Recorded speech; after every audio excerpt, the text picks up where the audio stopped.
Safdie brother films are certainly not for everyone. They are all so weird and consistently off-putting and often disturbing and perpetually vulgar and uniformly unsettling, challenging, and chaotic. And Uncut Gems is certainly no exception. For me, though, it's the ways that those two filmmakers are using those challenging, hard-to-embrace elements in their films that makes them so interesting and impressive and worthy of our time and attention. It's not just that there is intentionality behind all of those choices, that there is consideration and thought put into what they're trying to say and how they're trying to say it. It's that ultimately every single narrative and cinematic choice is just so perceivably unique and visceral. I can almost guarantee that none of you will ever walk out of a Safdie brothers film going, well, that was boring. I mean, they may in fact have made you suffer through something that felt chaotic, stressful, and disturbing, and made you feel things that were chaotic and stressful. But in making you experience those emotions, they were also getting you to relate with something and understand something that was true to life. That's the power of cinema. That's the power of storytelling. And I really do think part of the reason that this film worked as well as it did was because it had been such a long time coming. Uncut Gems really is a prime example of what happens when a pair of artists are forced to work on and work on and work on and work on again for 10 years the same story. Apparently, in that time, the Safdie brothers wrote 160 different drafts of this film. Yes, 160, which is insane. And the great thing about that is it ultimately really stripped out all of the fat while also leaving behind these elements that still felt unpredictable and messy and chaotic. This film was both really tight, but again, also seemingly all over the place. And it was inevitable, but also seemingly completely unpredictable. Again, to craft a film that feels both structured and well-paced, like it's moving towards this inescapable conclusion, while also making it feel unpredictable, unique, and wonderfully bizarre, that's hard.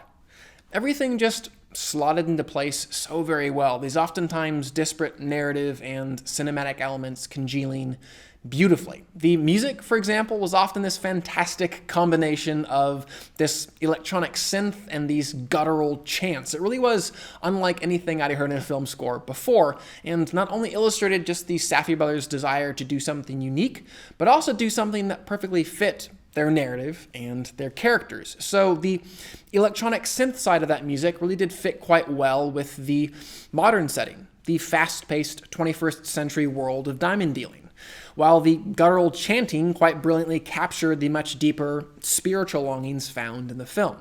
Those primal desires for purpose, meaning, and fulfillment.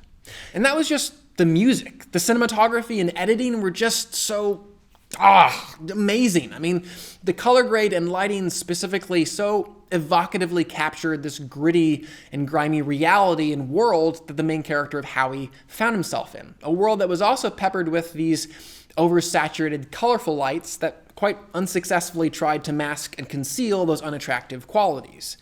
The main character was this showman, constantly trying to convince those around him that he was more successful, more wealthy, more intelligent, and just more worthy of respect than he probably was. And again, the lighting and color grade just illustrated that perfectly. And man, the handheld camera work and just the ways that it explored that world were also fantastic. It was kind of going back to what I was talking about with the narrative elements, this fantastic balancing act.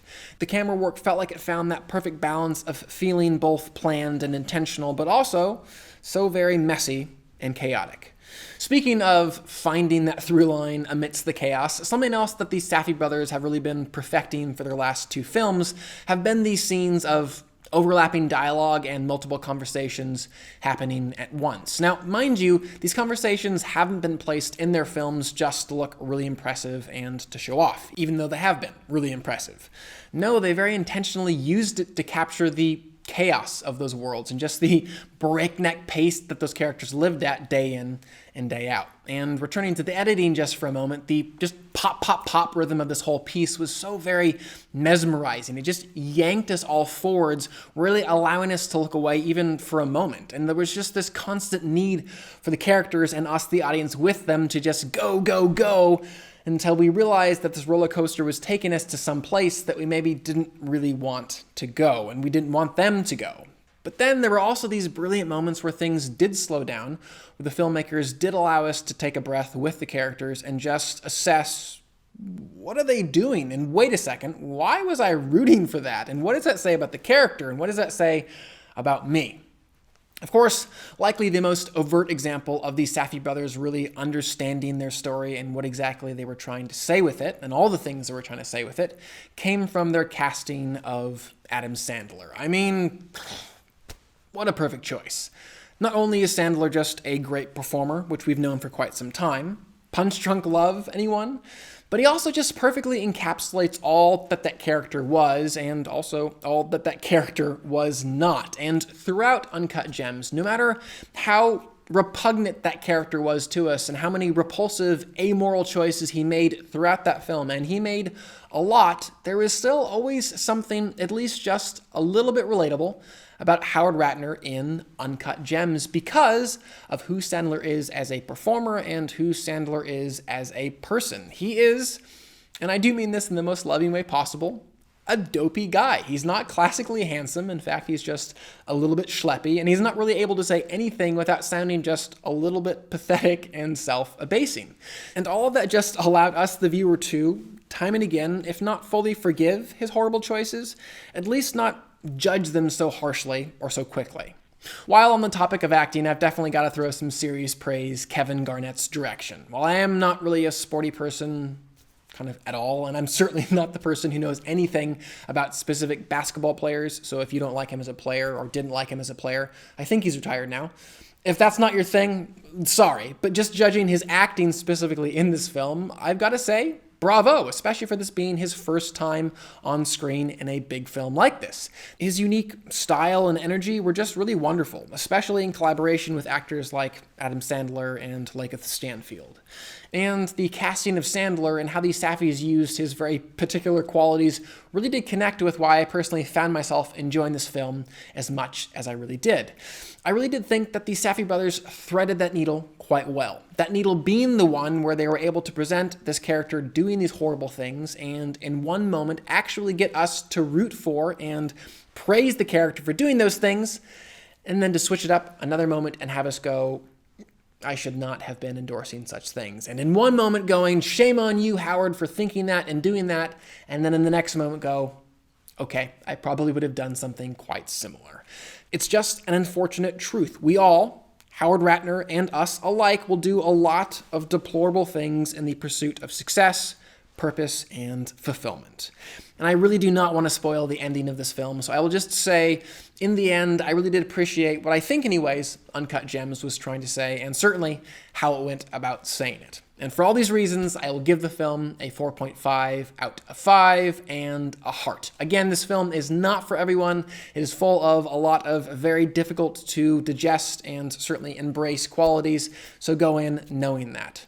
During this time of uncertainty and just strangeness, I think my plan here on The Heartbeat is to, yes, continue to review films and review ones that you guys can find on streaming. You can find Uncut Gems on Amazon Prime and on iTunes for rent. It's certainly worth your time, in my opinion. And I think what I will do for the next couple of weeks anyways is continue to review the films that found their way into my top 10 of 2019, but I didn't have time to review. Also, if there are other films that are streaming, definitely let me know if you want me to review those. I have, not enough time to search all of the catalog on Netflix or on Amazon Prime. So if you guys could help me out and just comment below and say, hey, this movie is on Netflix or on Amazon Prime, and I would love for you to talk about it, definitely comment below and let me know, and I will definitely take those very, very seriously. Guys, sincerely, be well, be healthy, be safe. I love you all. And finally, please do subscribe. I'm going to continue to review films and television on this channel, and I would love for you to stay up to date on all of those things. But for now, I'm Chris Hartwell. This is The Heartbeat. Thank you for joining me.